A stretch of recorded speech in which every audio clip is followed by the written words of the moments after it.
Welcome to my pre-Shabbat Dvar Torah this week about Parshat Vayishlach. The Torah tells us that after Yaakov Avinu fought with the mysterious Sar Shel Eisav, Vayizrach lo Hashemesh, the sun rose and shone on Yaakov. The Talmud in Maseches Chulin tells us a story about Rabban Gamliel, Rabbi Yishmael, Rabbi Akiva. One day they were out together, they were shopping to buy meat for Rabban Gamliel's son's wedding. As they were walking, Rabbi Akiva asked his two friends, these great rabbis, about the meaning of this particular pasuk. Did the sun just shine for Yaakov, he asked. Surely it shone for everyone. The Gemara records an answer by Rabbi Yitzchak, who said, the sun that set for him rose for him. Now, what's the meaning of the Gemara's question, and what's the meaning of the Gemara's answer?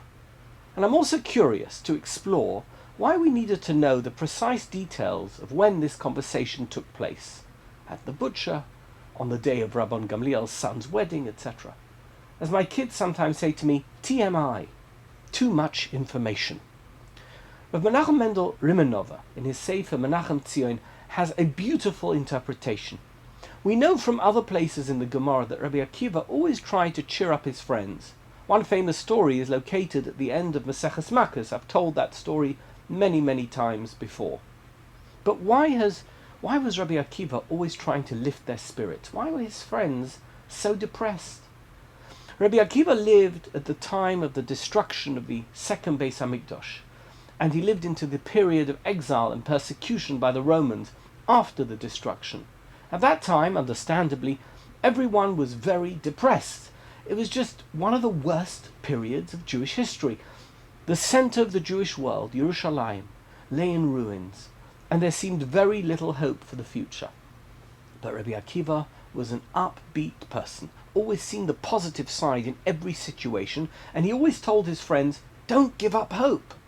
In Makkos, when his friends saw a fox scamper out of the area that was formerly the Holy of Holies in the Beis Hamikdash, they began weeping.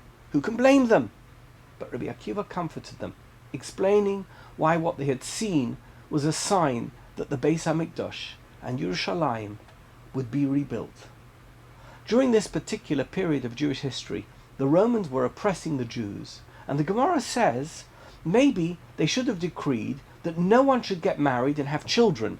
Maybe it's better to let the Jewish nation just die out naturally rather than perpetuate suffering by continuing to have children and grandchildren who would suffer this horrible, horrific persecution by the Romans. You know, you've heard people say, I don't want to have children and bring children into such a terrible world. But the Gemara concludes that this is not an acceptable path, it's not a solution for Jews to take. But it is clear from the fact that they considered this option that things must have been pretty bad, bordering on complete hopelessness. So let's go back to Rabbi Akiva, who was walking with his friends to buy meat for Rabban Gamliel's son's wedding. Do you know what Rabban Gamliel was thinking? He was thinking to himself, what am I doing? Why am I marrying off my son so that my grandchildren will be persecuted and killed by the Romans? That's what he was thinking.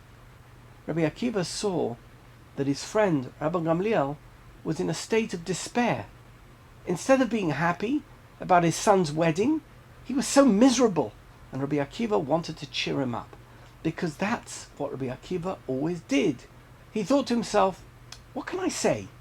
He decided to invoke the principle that whatever happens to the fathers foreshadows what will happen to the children. Maaseh avot siman lebanim. Look at what happened to Yaakov Avinu in Parshat Vayishlach. He was in the lowest place that anyone could ever be. He was penniless, fugitive, running away from his brother who was trying to kill him. The sun sets, both figuratively and literally, for Yaakov Avinu. It gets dark. The darkness continues as Yaakov goes into exile, living with a degenerate Lavan who tries to rob him and cheat him. The sun had set for Yaakov. It was so dark. But what happened? Yaakov kept going. He never gave up. He remained true to who he was and what his father had taught him. And then he returned after that long exile, unaffected by his trials and tribulations. Yaakov made it through the night, and now the sun was rising for him.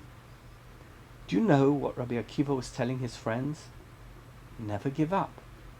Whatever happened to the fathers will happen to the children. The sun that set for Yaakov Avinu eventually rose for him again.